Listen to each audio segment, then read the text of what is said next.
Welcome everyone to the OVERDRIVE Digital Show. This is Rohit Paradkar here. It's on the eve of Diwali that we are coming live to you on yet another episode of the Digital Show. And joining me today is our editor Bertrand Souza, and I also have my colleague Simran Rastogi. Like you just saw, we are going to be discussing some of the news for today. And while they join in their berths here, I hope Simran is also live. Hey Hello, guys, Bert.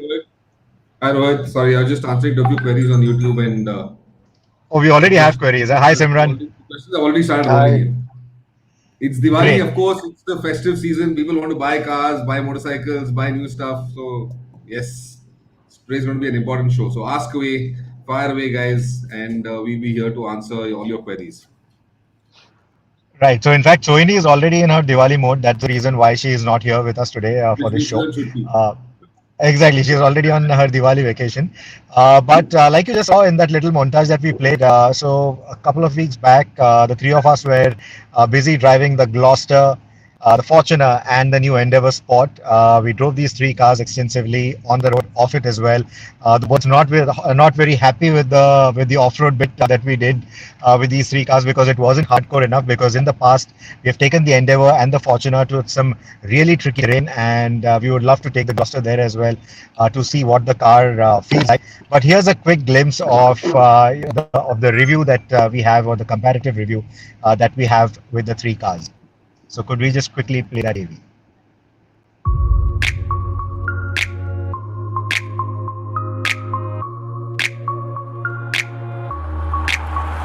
So I'm driving the Gloster.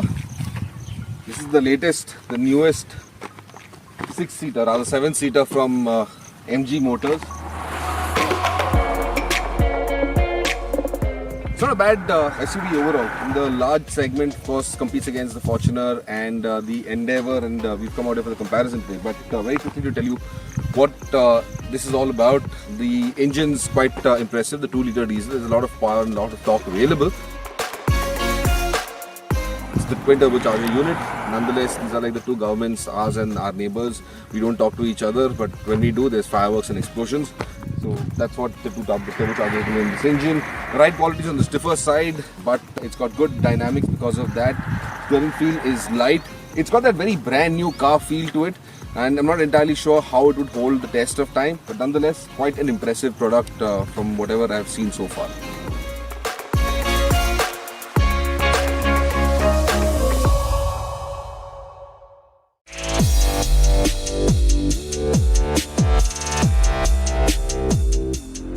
Ford Endeavour, like the Fortuner, is back in another comparison with the MG Gloster, and this time around it's in its BX6 avatar and it's a smaller engine. There's no longer 3.2, there's no longer 2.2, it's a 2-liter engine. Our figures are comparable to the 2.2, but the biggest news is a 10-speed automatic gearbox, which makes sure that you're always in the right gear and you always have enough shove, and that I think is the most impressive part of the Endeavour. Now, we like the Endeavour for its comfort, the way it's styled, the interiors, and now that automatic gearbox just adds to it. A lot of people are worried about the smaller engine. Is it still going to be as powerful, as fun? And it's nearly there. I think for most of your driving needs, it's going to suit it just right.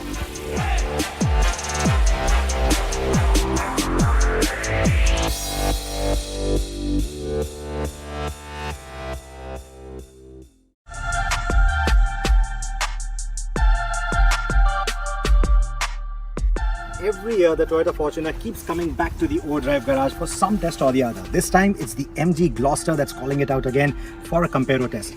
Now, what I like about the Fortuner is everything that it stands for. Rock solid reliability, that imposing stance. This one's done over 40,000 kilometers. It's come to OVERDRIVE on multiple occasions. It's that very car. And still continues to go strong. And that is going to be one of its strongest points, even in this test.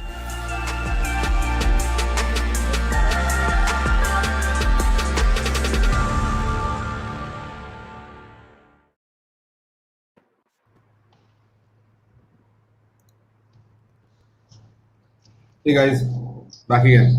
Second part. No, so in fact, Bert, we have the full review up on the YouTube channel now for our viewers to watch. It's a long comparative story because it's three cars. All three of us have given our opinions on it, what we feel about the three cars. But let's quickly do a recap, Bert. You have now spent time with the Gloster as well. You have had time to gather your thoughts about the three vehicles. You are a big fan of the Endeavour and the Fortuner. You have driven them on different terrains in the past as well. So, according to you, where does the Gloster now, stand against these two vehicles? Do you think in the long run, the ADAS and all the features and that space that it brings to the table is going to be enough to fend off the seriously strong competition? Because we've seen other players do that.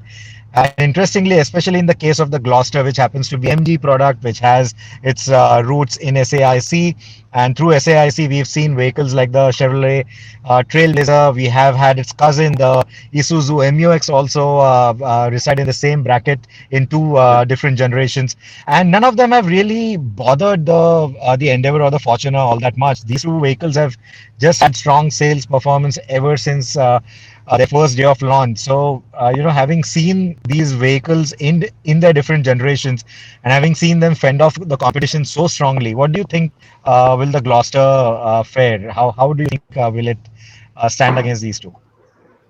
Well, I think MG won't have a tough time, trying to sell the Gloster in that sense because they're not aiming to do huge units in any case.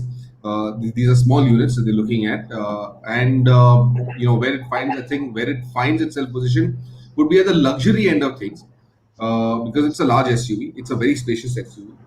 There's plenty of features inside it. It's comfortable. So in that sense, it fits in at the comfort and luxury end of these 4x4 SUVs. Of course, it's got the low ratio transfer case. You can take it off road, but honestly, who takes their Fortuners and Endeavours off road for that matter? It's very few people who have actually tried going out and doing something interesting with their SUVs. I probably could count them in the finger of one hand. It's that few. So the Gloucester, for that matter, as well. I don't know who's going to really take that kind of an SUV out. This is in the Middle East where you want to go dune bashing across, the Sahara. Or, it's not something that it's gonna happen like that. So it really doesn't matter, how capable or how good is it off road. It's only for journos like us who love to have a blast in some of these SUVs and try and evaluate all of these abilities. And we go out and try the 4x4 bits and come back to you with a review and saying, oh, you know what, this is good and that is good. But the consumer at the end of the day wants something that's great on the road, that gives him comfort, luxury, peace of mind, and a nice motoring experience. And in that sense, the Gloster, fits ticks all those boxes quite nicely. It would be a hard sell. It's not a segment that's easy to sell in because you're not just competing against the Japanese manufacturers over here. You're also competing against the branded players, the German brands for that matter, Audi, BMW, Mercedes, who are close by in terms of the price point. There are products that they've got, and the question effectively comes down to whether you want a German brand, irrespective of what size, capability, vehicle it is, because in some circles, the brand, the logo that sits in on the grill matters more than what the car is actually capable of. Or do you want something that's in the luxury segment that is practical, that is got space, it's got that off-road ability, it's got good ride quality. So there's a lot of places that, or rather, there are a lot of fronts that MG is going to have to wage a war on with the Gloster. Right.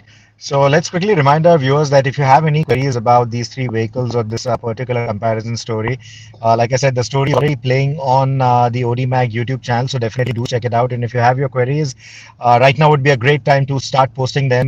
We will take it as a part of this discussion, and we'll like to answer them since the three of us are already here and we drove these three cars extensively. I have a query for Simran. Simran, I missed the first drive experience of the Endeavour in Rajasthan, and you certainly went dune bashing with it. We got some lovely photos from there that were printed in the issue as well.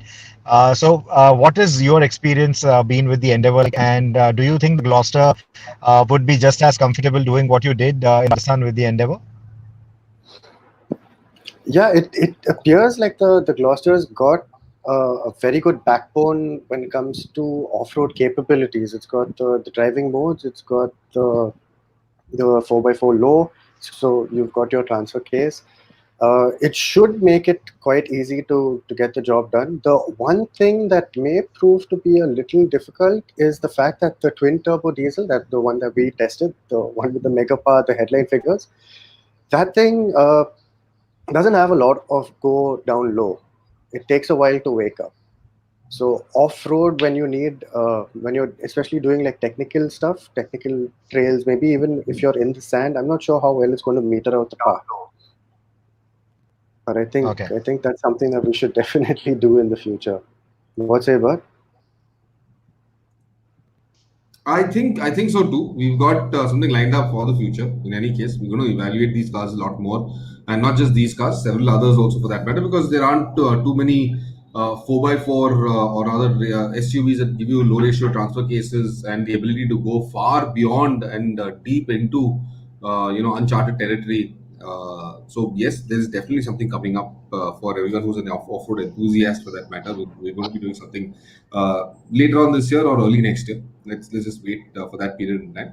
But nonetheless, yeah, Simran, there's some very valid points also, and I still, I mean, I do like the Endeavour. I definitely like the Endeavour, not because of the fact that it can go off road and do all such sorts of stuff off road, and then it looks good also for that matter. It's easily the most handsome looking SUV in this category, without a doubt. I mean, it just looks fantastic, and now the sport variant, I mean, it's just absolutely brilliant. The black finish, the body colored, the all the cosmetic bits also which have been finished in black, the grill which is in black, those alloys which are in black.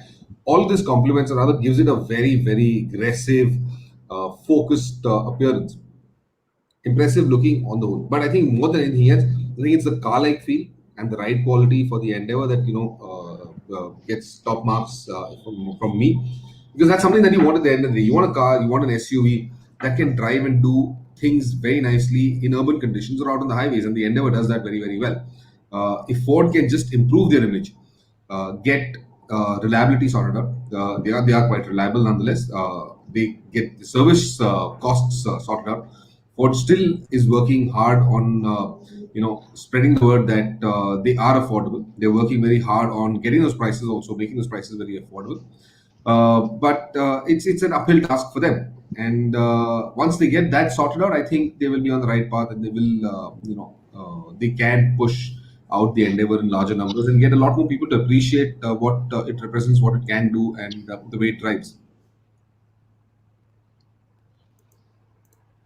Right, but Yeah, we I have think this question from Alok Priyadarshi. He is asking, is the Kodiak in the same price range and the capabilities range? Now, of course, the Kodiak has been temporarily discontinued from the market because the new Kodiak with the petrol powertrain in its BS6 avatar with updated features are expected sometime soon. And yes, it will be in the same price range as well. But what do you guys have to say about the capabilities of the Kodiak, especially considering, just like we said, I mean, all the 4x4 features and capabilities that you get for these three SUVs, they sound great on paper. They definitely do their work off the road as well. But like you said, Bert, how many people are actually going to, take either of these vehicles to the jungles or to the dunes to go sand dune bashing? And it's primarily road focused at the end of the day. The usage is road focused for most of the buyers. So from that perspective, where Absolutely, do you and we've think seen the two-wheel drive Kodiak versions. We've stands? seen two-wheel drive versions of these SUVs, and they've done well as well. So Exactly. it's not to say that they are not capable. Where the two wheels are, when they're in two-wheel drive for that matter. But you don't really need them for the 4x4 abilities, because you're never going to go you're never going to go off-roading. You're never going to go camping somewhere in the middle of a jungle or in the middle of the desert or something of that sort. So you don't necessarily need, what you need is a ground clearance. You need good ride quality. You need a powerful engine that can take you anywhere. And that's more than enough for most people for looking for an SUV in this category. Right. So what do you think about the Kodiak though? Do you think So, once the Kodiak makes a comeback, it could because it sold well when it was around, and do you think with the petrol powertrain, people will give it the same kind of response that Kodiak received earlier on, or is it still a diesel market? well, I definitely think the Kodiak. See, the diesels will come in at some point in time. Volkswagen cannot ignore the fact that diesels are contribute a large volume to the revenues. So diesels will come in. I'm not sure when exactly, but they are working on that plan, of course. But the Kodiak, yes, makes a lot more sense because It's got it's got all the elements that you would want from a SUV in that category. It's large, it's spacious, it's got premium interiors, it's comfortable, it's got great ride quality, it's got a great powertrain. And of course the dynamics as well. It's got fantastic dynamics because again, keep in mind the Kodiaq is on a monocoque compared to these SUVs, the Endeavour and the Fortuner and the Gloster, which are all body on frame type SUVs. So there is always this bit of ride quality that you don't, or body roll that you get, which is excessive in these SUVs compared to what you would get on the Kodiaq. The Kodiaq feels a lot more stable. It feels a lot more sure-footed. It feels a lot more dynamic and safe and secure, confident for that matter. When you're driving it on the highways or in urban conditions, and a lot of that is down to its monocoque chassis. So yes, the Kodiaq will make a lot more sense for someone looking at an SUV in this price bracket. Of course, it's also cheaper than these SUVs. Let's not forget that it's definitely more affordable than the SUVs we just driven. There is a significant price difference between the top end Kodiaq ex-showroom compared to the ex-showroom prices of the Fortuner, the Endeavour, and the Gloster also for that matter. So there is that bit as well. So yes, the Kodiaq could make a lot more sense. Capabilities wise, definitely nowhere in the class of the Fortuner, the Endeavour, or the Gloster, also for that matter. The Kodiaq can do some interesting stuff, but it will certainly not go as far as either of these 4x4 SUVs. Right. We have Mayur Shah who's asking us what makes the Fortuner so popular, even though it doesn't have as many features. So Mayur's I think also questioning us. Mayur's also questioning us about where was the Alturas in this. yes, that's also a valid question. Unfortunately, the car wasn't available in its BS6 guys And in yeah, guys, just keep in in time mind. for this I mean, test. there's always a challenge. There's always a challenge trying to fix up on dates, trying to get all of the SUVs or any car for that matter for comparison tests together, making sure people are there in the same place, the dates fit right. So it's always a challenge, trying to get all of these logistics into place at the one time, and sometimes it just doesn't matter. It just doesn't happen. So we try our best. We try our utmost to get all of this sorted out, but it doesn't always happen. So unfortunately, the Alturas wasn't a part of this test. But yeah, to answer the other part of your question, what is so special about the Fortuner that so many people love it? I think Altoras is overall a better product than Fortuner, and still its sale is less. I don't know why. Mayur, I'd beg to differ over here. I can give you a very strong opinion on this, and this is something that we already evaluated and experienced last year in our mega SUV comparison that we had done towards the end of 2019. And the Alturas, it's big, it's luxurious, it's got a lot of space inside, but its capabilities, its the feel that you get from it is nowhere close to where the Fortuner is for that matter. And I don't need to necessarily say that myself. This is one of those times where I think the consumer at the end of the day also can vouch for it because you don't see that many Alturas anywhere. How many Alturas have you seen on the road? Even it might be fair to say that there are there's certain highlights about the Alturas, but overall, it definitely does not come anywhere close to where the Fortuner is today, for that matter. Also, keep in mind the Fortuner is one of those vehicles that kind of established Toyota's hallmarks of reliability, quality, durability. Even today, it's not easy getting the first generation Fortuner. It's not easy getting one in the second-hand market because people are still using them and are still very, very happy with them. Almost a decade after they've been using them, the car from the inside still feels almost as good as new. The interiors haven't worn out. They haven't faded away. The car still feels good to drive. The mechanicals are still sound. A lot of enthusiasts, for the matter, off-road enthusiasts, love to pick up 4x4 Endeavours, the first generation ones, and still take them out and use them on some of their drives wherever they head out to. So there is that value that is associated with the Fortuner that has been extremely hard for anyone else in this segment to replicate.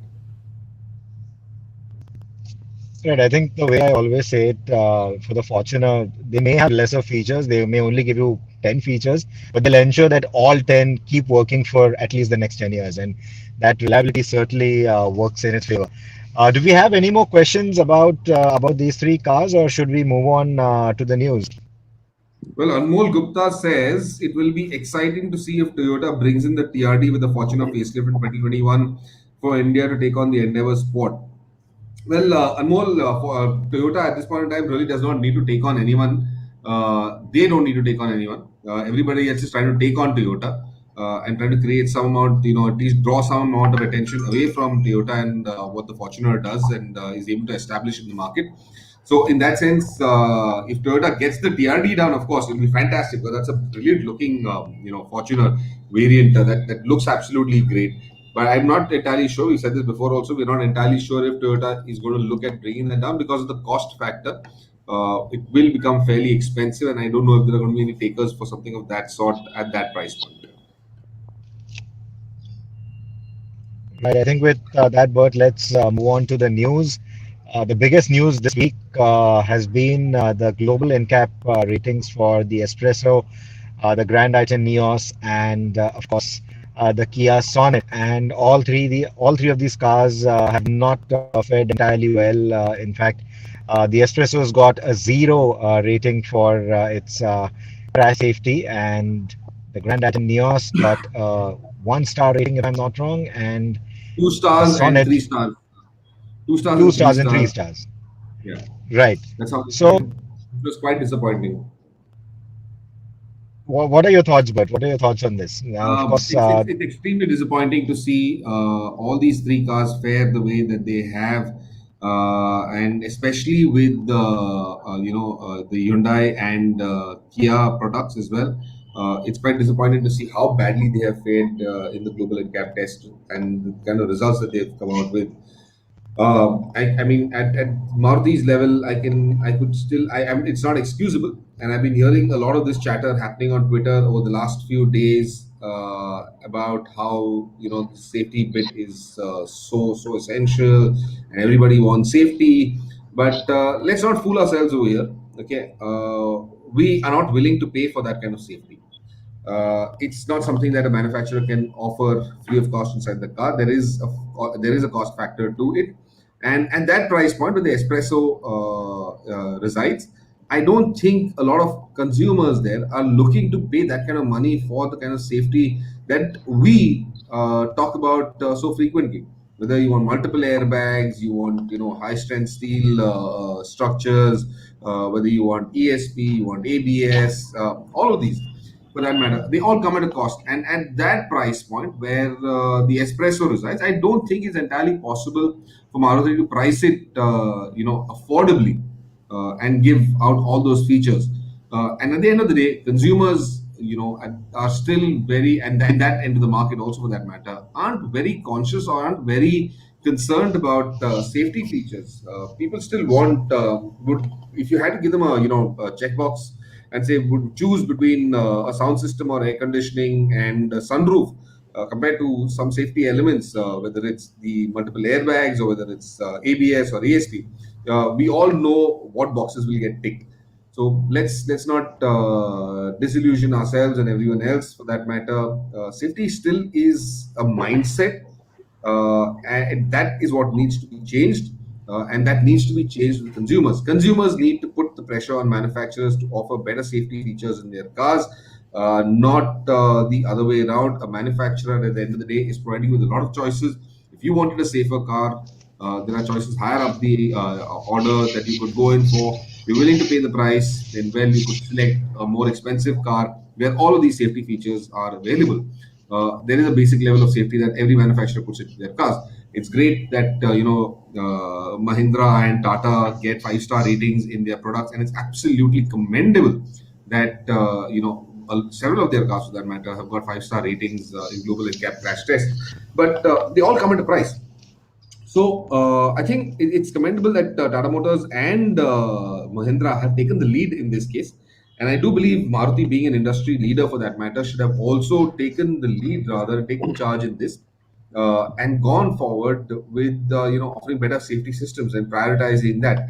But I think Maruti is also a slave to the market in a very large extent, and the market dictates exactly what goes into a Maruti product at the end of the day. And I think that is what that is where their cars and the way the cars are built and offered to consumers. Right. In fact, I remember that there were certain car manufacturers who were also offering something like a safety pack where you could get the basic safety systems in place, uh, in whatever variant you wanted, in whichever trim level you wanted.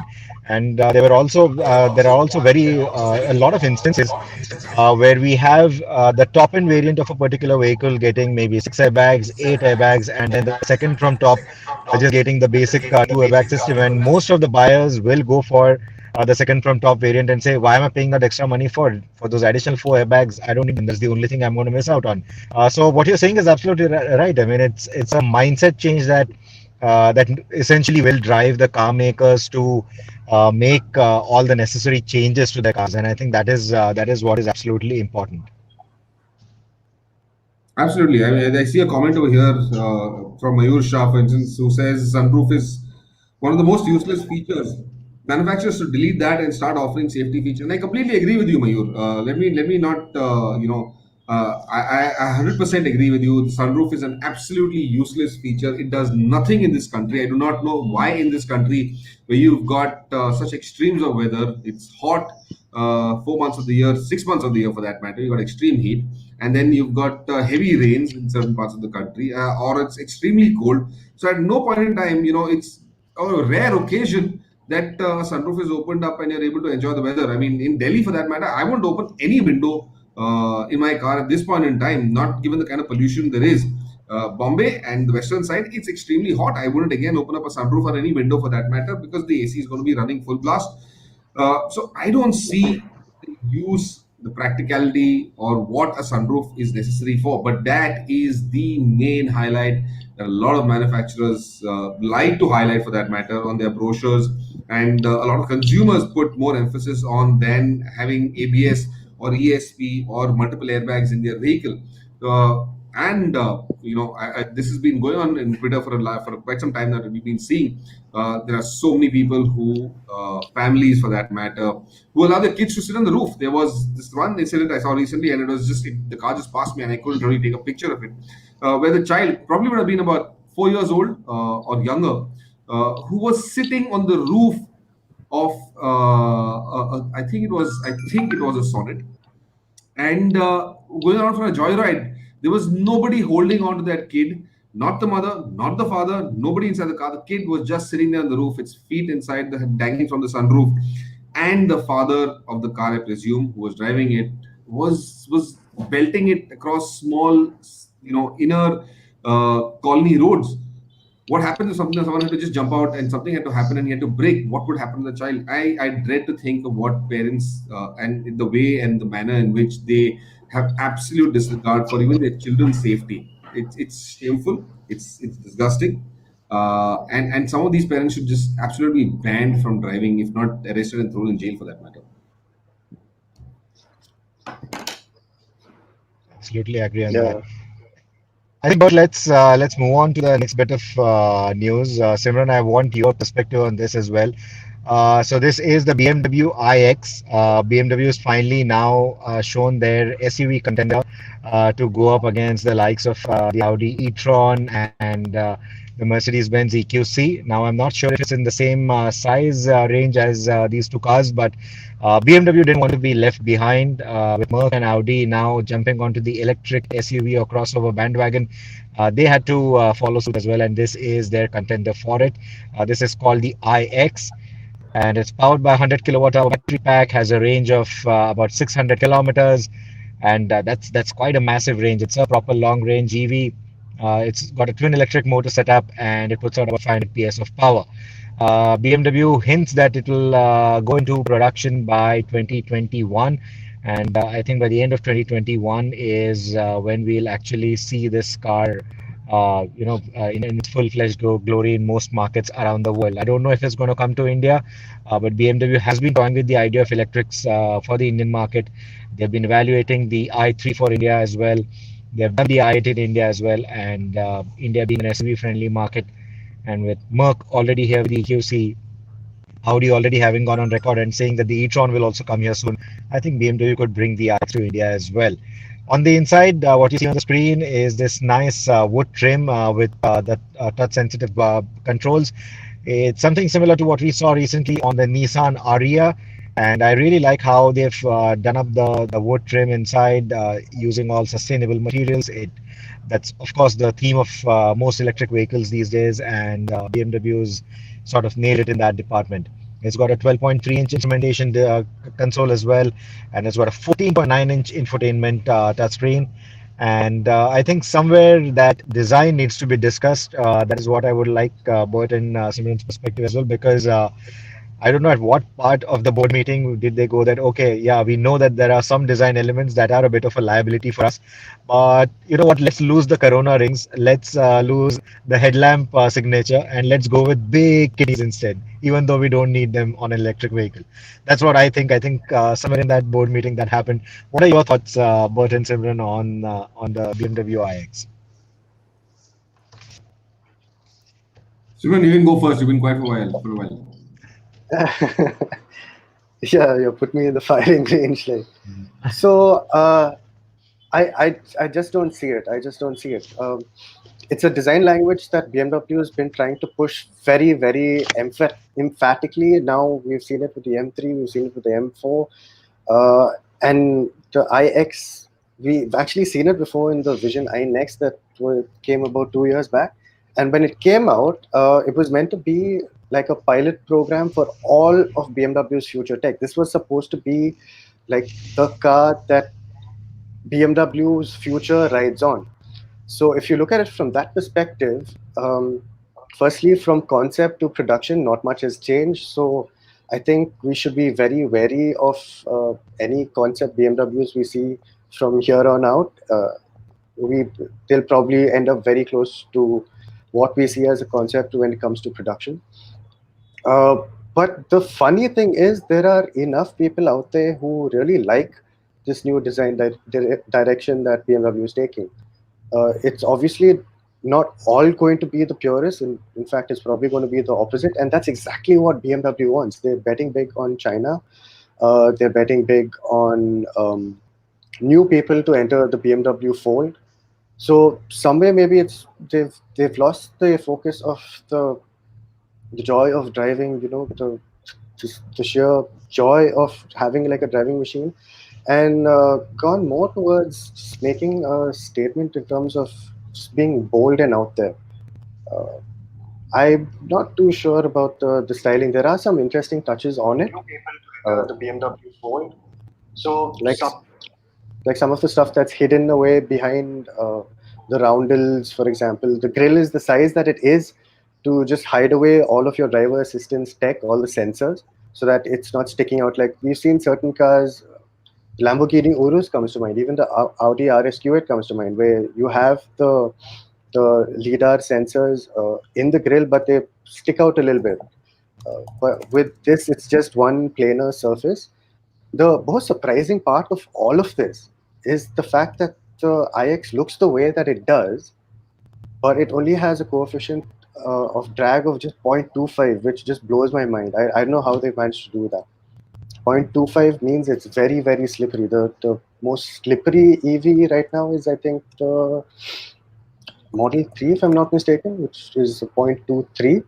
So for an SUV of that size, especially with the vertical face that it's got and the dimensions that it has, 0.25 just blows my mind. That's right. What are your thoughts, Bert, on the BMW iX? I mean, you're telling me, Simran, that the future of BMW is based on those two buck teeth that it's got at the front. I mean, seriously. Yep. The buck teeth You know, and it the doesn't- angry eyebrows. Here's my point. They had the opportunity to do something absolutely unique, something different, something completely radical, and they chose to still stay with those two front teeth that don't even look like they're a part of the car. That they look like they've been stuck on over there. If you look at the visuals, it looks like a sticker job, and that's about it. So you had the opportunity because you do not have a radiator any longer. You had the opportunity to do something unique and do something different, and that's the best that you could come up with. I mean that.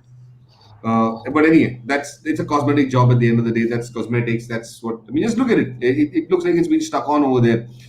But anyway, forget, go move behind that. And I think what is tremendous for a car of this sort is, of course, that 600-kilometer range, a range that not many are claiming to offer today. And this is very, very important for the market.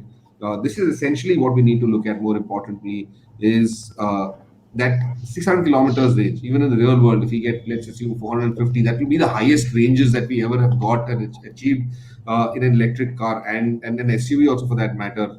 This is the first SUV that will have that kind of range. Not too many sedans have that kind of range also for that matter. So I think that's a very important statement that BMW is making over there. All the technology, all the features, everything else aside, I think it's one of the cars that will clearly take away range anxiety that a lot of people still feel and assume with EVs. And I think that is very important for the industry, for consumers at large. Right. So let's move on to the next bit of news. I think Hyundai has now teased the Tucson N line. They recently showed us the Tucson. Both of us talked about it. In fact, Simran also talked about it. And we love the design. And now there is an N line that has been teased. Of course, we expect a more aggressive design than the Tucson, the regular Tucson. And the Tucson itself has such a nice aggressive design now. With the N line, it just pushes that envelope even further. And under that hood, we expect a 2.5-liter turbo petrol engine from the Sonata inline, and that should give it the kind of go with that look. What are your thoughts again on this bird? We had some strong opinions on the design as well. What do you think about the inline treatment? I think it's fantastic. I mean, N-Line is absolutely stunning. The kind of job that they've done, the Tucson, we've seen on the i20 also for that matter. You know, on the i20 especially, subtle, very nice work, very nice body kit, looks fantastic. I think it's high time Hyundai introduces the N division in India as well and starts offering the cars that they've got, the N-Line cars that they've got, whether it's the on the Elantra, the Accent, the Tucson, the i20 for that matter. I think it's time that they started offering this. And just to let you on, I mean, one of the variants that we get in India, the i20, the turbo that we've just driven, the turbo DCT, it's not sold in Europe as the turbo. In Europe, it's sold as the N line, of course, with a few more additional fitments and cosmetic, embellishments here and there. But it's more or less the similar car, 120 PS churning hot hatch for that matter. So we get we get similar levels of performance in the turbo DCT over here as well. But I think it's high time Hyundai India actually started off the N-line cars. It just creates a whole new value proposition for them. It gives them a completely different turnaround in terms of image. And you know, people who always thought Hyundai is a nice company, it's a good company, makes good cars, practical, value based. Will now suddenly look at them as saying, "Oh wow! I mean, Hyundai is capable of making performance cars as well." So I think it's high time Hyundai does something of this sort. They have been toying with the idea of introducing the N division in India. I think it's time. The time is right for them to get it down over here. I think they should have done that with the i20 already. I think this was the perfect canvas to do that. And like you said, it's the same powertrain, so it shouldn't have stopped them from bringing in the inline with that powertrain already. So I think that's a bit of a missed opportunity there. Anyway, moving on to the next piece of news. This is going to be a little bit of Simran's favorite here because Simran, you tested the Discovery on Overdrive, and now the Discovery is available with a facelift. There are a few changes, cosmetic changes to the outside. There is that new infotainment as well. The PV infotainment now comes to the Discovery line from Land Rover. And there's also that 360-degree camera, the rear view monitor. That feature is something that was talked about quite a bit with the new age Land Rovers, and that now comes to the Discovery line as well. And most importantly, it now gets mild hybrid tech, because I remember one of the biggest chinks in the armor for the Discovery was that this is a Discovery, an adventure vehicle. But when it came to range, when it came to economy, that is where it really wasn't up there with the competition. We knew that all these engines were quite thirsty, and now the mild hybrid tech should help that a little bit. Not by a big margin, of course, but that should help that by a little bit. So, what are your thoughts, Simran, on the updated Discovery? So there was a session that Land Rover had for journalists around the world, where they were going to show the new Discovery, the facelift. And I think we were expecting just a little something more, because the car has been spied with massive camouflage patches on the front and over the rear, and it's got new bumpers. But I think the biggest news is the new cabin. So they've cleaned it up. They've brought it up to spec with the PV Pro infotainment that we've seen on the Defender and loved on the Defender, because it's a much quicker, more intuitive system. It's got everything on one page. Mostly everything is just one button press away.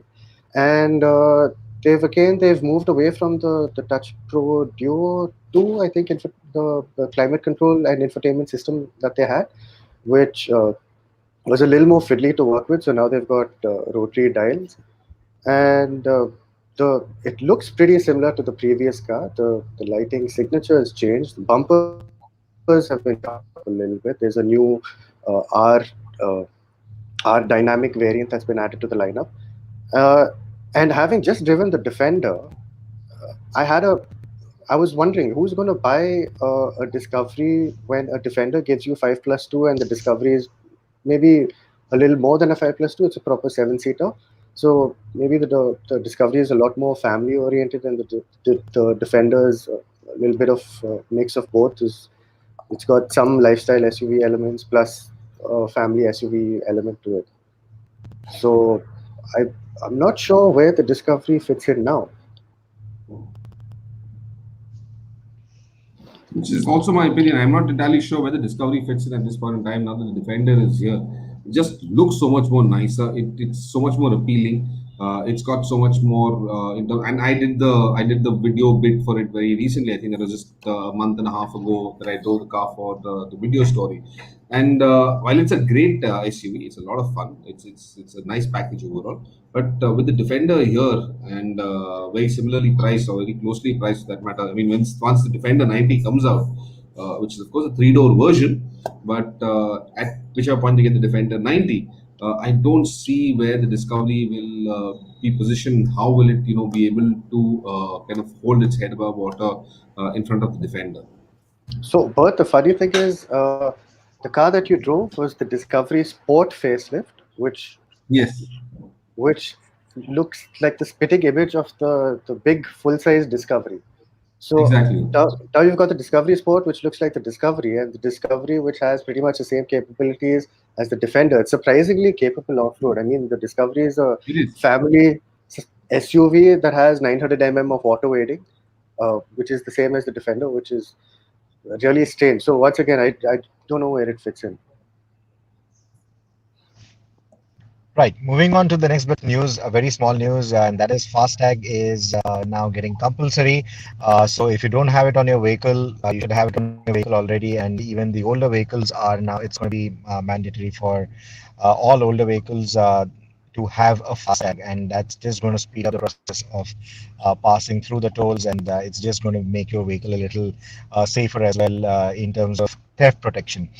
So that's that little bit of news. But the next, I have something to discuss over here on the yes, fast sir. tags, which sorry to interrupt you as well. And No problem. I just recently came. I drove to Manali for the Atal Tunnel story, and drove back to Bombay as well. And on the way up to Manali, we must have paid close to about 2,500 or 3,000 rupees in toll taxes.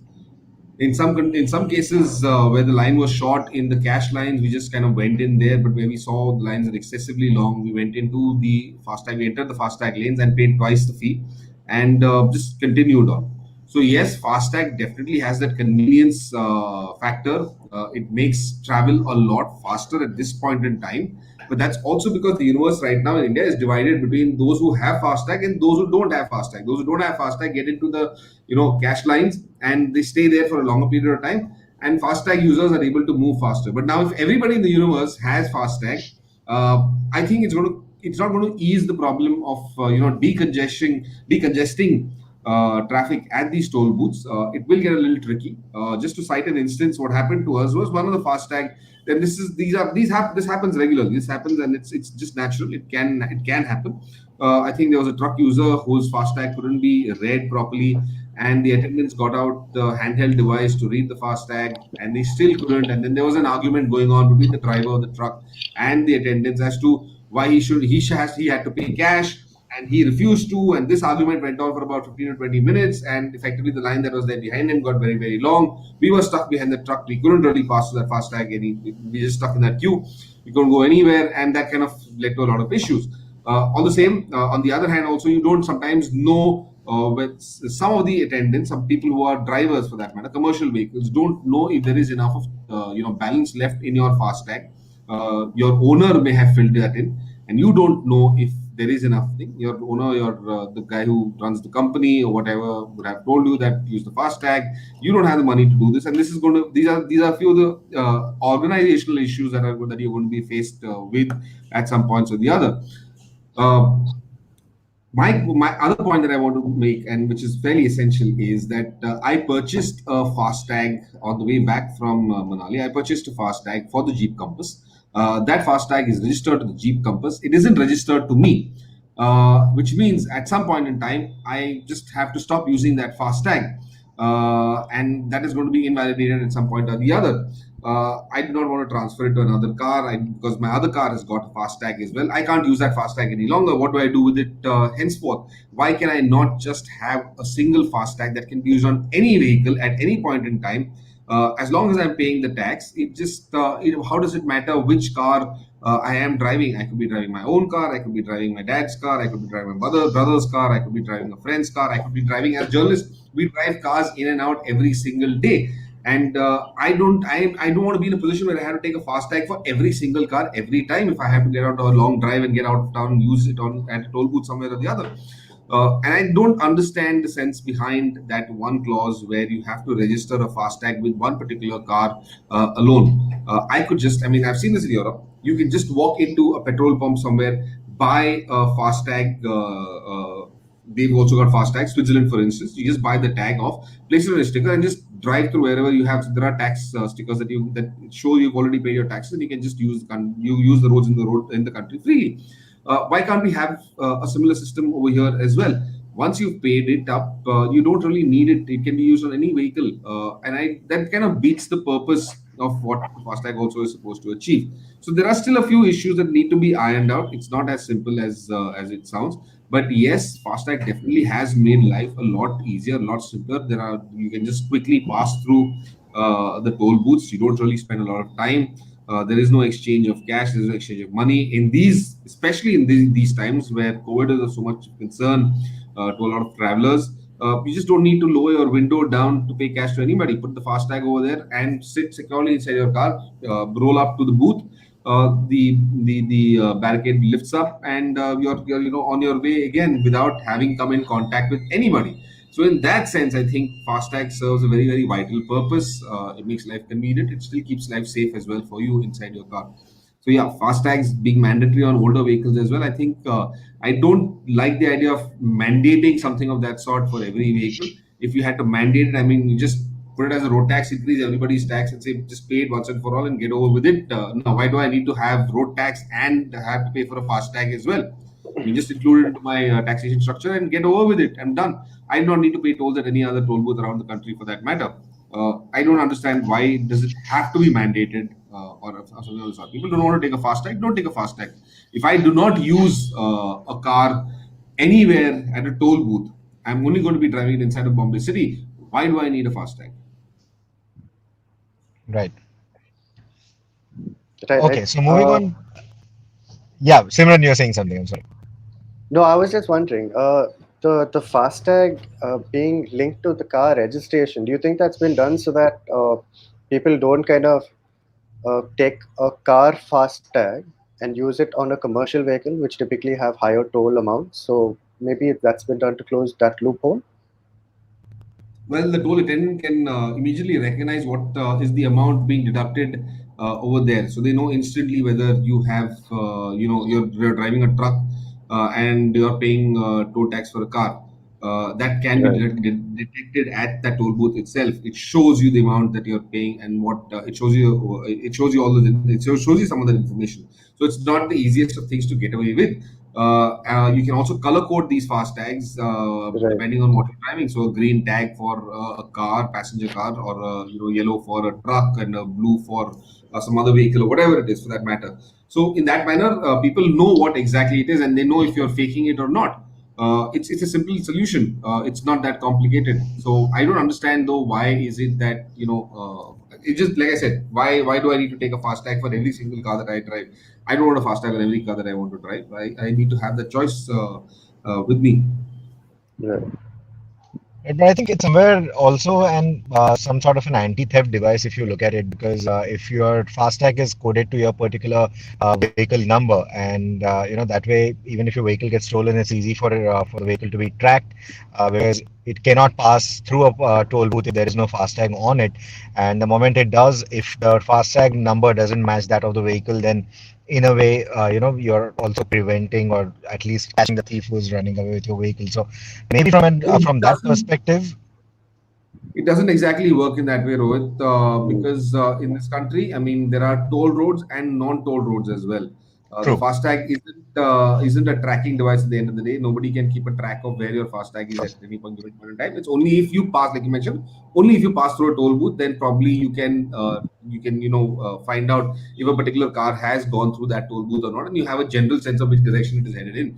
But there right, are enough of roads in this country where you do not have to pay toll. You can still take the back roads, avoid paying toll, and move on with the. So it's not an anti-theft device of any sort for that matter. Let's not get that muddled up. But yeah, so it doesn't serve a purpose in that sense. Sometimes, yes, you could. If you had to, I mean, if the car was stolen in Bombay and you had to get a Bombay, there's no choice that you had. At some toll booth or the right, other, you might. But I don't think the entry points into Bombay, whether it's on the Gujarat, the Bombay Delhi highway, or the Bombay Nasik highway, or even for that matter on the Bombay Pune highway, none of them accept fast tags. They're all cash toll booths. right, So it defeats the purpose again. right, right. Anyway, moving on with the news. So there is some news about the Tata Gravitas. We had told you in the past that Tata had said that they launch all new products only when the market situation gets better, and looks like it is getting better, because now we hear that the Gravitas is finally going to arrive. It's going to arrive around December or January, is what we are told. January seems most likely, and this is, of course, a three-row iteration of the Tata Harrier. It's a seven-seater, maybe even a six-seater configuration. And it gets the 173 PS tune for the 2-liter multi-jet diesel engine from Fiat. And it will also have a lot of new features, is what we are told, a little more than what we had seen at the Auto Expo. Connected tech is going to be a part of it as well. So this vehicle, like I said, is expected sometime in the first half of 2021. January is the most likely month when the Gravitas will finally come out. And on the other end, we also have some other exciting news. Again, the Magnite is in the news. We had told you during one of the OVERDRIVE Digital shows that it is likely to be priced under 5 lakh rupees, the starting price. Now we are hearing from some images that leaked out of a dealer conference that the starting price could actually be 5.5 lakh rupees for the Magnite. There will be multiple trims available, of course. The trim levels are known to us: the XE, XL, XV, and XV Premium. These are names that we've seen on other Nissan cars as well, and that comes to the Magnite. Like I told you, again, in the past, there'll be two engine options. There'll be a 1-liter naturally aspirated and a 1-liter turbo petrol. The prices for the naturally aspirated are expected to start from 5.5 to 7.65, whereas that for the turbo petrol are expected to start from 7.25 and go all the way up to 8.15 lakh rupees ex showroom. The naturally aspirated engine puts out 72 PS of power and 96 Newton meters of torque, whereas the 1-liter turbo petrol will have 100 PS and 116 Newton meters output. And there'll be two gearbox options: a 5-speed manual or a CVT. So we've already given you a detailed walk around of the Magnite. In fact, Simran brought you that walk around a little while back. If you have missed it, do head over to youtube.com/odmag. That is where we have this walk around for you, so you can take a closer look at what this vehicle is all about. And next week we are going to be driving the Magnite. So if you have any questions about the Magnite, do post them through to us, or you can just put them on social media with the hashtag AskOD, and we'll note them down and we'll try to answer them in our review as well. And of course, we'll have a discussion about the Magnite once we drive it once again. So if you have any further queries, then we'll answer those as well. Bert, Simran, do you want to add anything about the Magnite here? At I this point, think no, I'm just quite eager. We've spoken enough about it for that matter. I mean, it's the discussion about the magnet has been going for the last 6 months, I guess. It's the only thing is that I'm glad that they have kind of brought their plans. They brought it up ahead. And while we anticipated earlier, the anticipation of the launch was going to happen in 2021. They've now drawn it up to 2020 itself. And before the year has ended, the magnet will be out of the showrooms and will be on sale. Should be on sale very shortly. So let's just wait for the car to come into our hands, drive it around, and we have a better opinion to give you. Right. So, but by the time you and Simran go through the questions that we have and take any relevant questions, let me go to the motorcycle news as well. So, if you guys remember, we had the TVS Zeppelin concept at one of the auto expos, and it got quite a lot of attention back then. And that Zeppelin could now actually enter production, is what we hear. So, sources close to TVS are saying that the Zeppelin could actually be produced as one of these fast cruiser motorcycles, something to take on the likes of the Dominar, and of course even vehicles like the CB350 from Honda or the recently launched Meteor, because it will essentially be the same form factor, but its primary target will be the likes of the Dominar. It's going to be one of those fast sporty cruisers from TVS. We expect a 220cc single cylinder engine. We expect some premium equipment like a digital display, riding modes, LED lamps, even pairing with your cell phone for the rider app. So there's going to be all of that happening with the Zeppelin, and I think that it's one really good looking motorcycle. And if TVS are able to keep it true to the concept and bring it in the form that you're seeing on the screen right now, I think this has the potential to do something really good to the market. Because while we've seen the 250cc market to bloom quite nicely, bikes like the Dominar haven't really taken off. This particular power cruiser category hasn't really taken off all that well. But who knows? Maybe the Zeppelin could change all that with its performance and with the way it looks. The other bit of news is something that actually broke out on the OVERDRIVE, one of the OVERDRIVE shows or one of the OVERDRIVE interviews that we did, one with Triumph, where the Triumph India MD had told us that Triumph India is looking at getting into the pre-owned or the pre-used motorcycle segment, and they are now finally in there. It's called the Triumph Approved. Every Triumph dealership across the country will now have one section of the business called Triumph Approved, which essentially has approved pre-owned motorcycles. And the beauty of this essentially is that you will be able to get a finance on a used motorcycle. You will be able to get a full 1 year unconditional warranty on any of the vehicles that you buy under this program. It's an unlimited kilometer warranty as well for one complete year. So irrespective of what the mileage is on a motorcycle, especially on something like a Tiger, which typically comes in high mileage conditions, these will be approved pre-owned motorcycles, which means that Triumph will have taken a look at the motorcycle, would have thoroughly examined the motorcycle, would have made sure that it is mechanically sound and good for you to buy, and they'll also give you a 1 year warranty on it, which I think is an excellent proposition. Now, we did go through the Triumph India website, the Triumph approved website for that matter, and there were quite a few vehicles listed. From what I can see right now, I think these are essentially the test ride vehicles that the dealers had in their inventory. And of course, more vehicles will be added, vehicles that come in as a part of the trade-in for new motorcycles. Those will also be added here. And this Triumph approved is only for pre-owned Triumph motorcycles, not for any other vehicles that are traded in.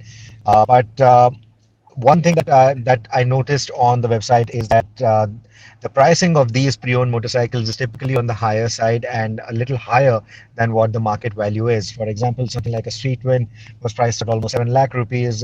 Something like a Street RS that was about a couple of years old was priced at about 10.5 lakh rupees, I think. So that's still about a lakh more than what you would pay in the used motorcycle market. But like I said, for the kind of peace of mind that it comes with a 1 year warranty, with Triumph having checked the motorcycle, made sure that it's mechanically sound, all those things add up, and then that premium is not a huge premium to pay because you have better peace of mind. You know what the legacy of the motorcycle is, you know what the history of the motorcycle is, and there is someone who is ready to vouch for it, and who better than the company themselves vouching for that product. So from that perspective, I think it is an excellent proposition. So I think that's all the motorcycle news that we have from this week. Bert, any questions? Any thing that you saw interesting on our Yeah, live there are a couple format? of questions I think that we need to take. Again, this would pertain to the EV story that we did on the BMW, the iX for that matter. And there's one question that has come from Mayur Shah again, who's asking which is the EV which has the highest range globally. And from what I know, I think it is the Model Y that has the highest range so far, which is about 500 odd kilometers on a full charge. But again, some of the other cars, the average EV range is in the vicinity of about 400 to 400, about 400 kilometers on a full charge. That's where it is at today. So the iX would probably be one of the most longest running or the highest range available on any vehicle of any sort for that matter. Tesla Model Y so far I think is one of the highest that is there, but otherwise it's the Hyundai Kona, there's the Chevy Bolt, which are almost all in the ballpark of about 400, 420 kilometers on a full charge. And we've got another question. This is from Rituraj Yogi. Hello, guys. Any idea on the launch of the new Isuzu V-Cross and the Toyota Hilux? The D-Max V-Cross will be coming shortly, Rituraj. What we do know is, of course, we saw the V-Cross, the D-Max, the commercial vehicles, the twin cab, single cabs being launched recently, and the V-Cross, which is the more lifestyle-oriented vehicle, will also be shortly coming out. The Isuzu is working hard on trying to get those vehicles out into the market, and I'm hoping before the year is through that launch will happen. What about the Toyota Hilux? Unfortunately, Toyota is not looking at the Hilux for the Indian market at this point in time. Their attentions are purely focused on the Fortuner and the Innova Krista, and of course a few other models that they will be coming out in the future very soon. Now, most of their attention is diverted to the Maruti Association and the cars that they have from that association, which is the Glanza and the Urban Cruiser. So no Hilux, unfortunately. Apart from that, Rohit, I don't think we have too many other questions. There is the stuff that is there. We already answered them on Facebook and on YouTube. That's it. Yes. Right, so we've even completed the 1 hour mark. So before our producers get unhappy of having to chop the video under 1 hour, I think let's end the show here. I think we've got quite a bit of interactivity today as well. Like I said, we are And going to be before we go, driving guys, the. before we go, I think it's one of those days where I am at home and Rohit's in a car, and I think Rohit, I don't know if you can do this, if it's feasible for you to do this, but I guess you should show people what you're driving. It's not. It's a fantastic way to spend Diwali.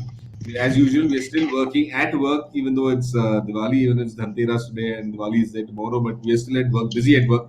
Road's been testing, evaluating, and of course, filming a very special car. Something that at least, even though firecrackers have been banned at this point in time, he's still got some pop and bangs happening around him, isn't it? That's absolutely right, boy. That's absolutely right. So let me see if I can show you Kindly the switch on car. all the It's quite, lights. yeah, it's quite dark where I am right now. But let So even me if you let me see the try Corona and. headlights, I think that should be. There you go.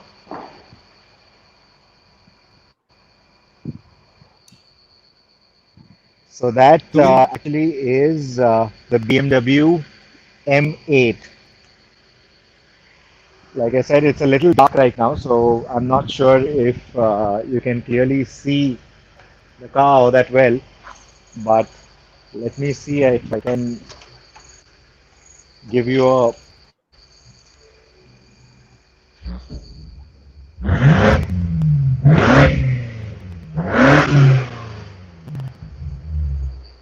yeah, well, there Well, Rohit those is happy. revving the Right. guts off there. So I think, yeah, I think the visuals were not that great, but the audio certainly And was. Simran's abusing him. Simran's muttering under his breath. "Ye Rohit, So yeah, like you said, but crackers are banned. So this was the only other cracker that I could have for Diwali.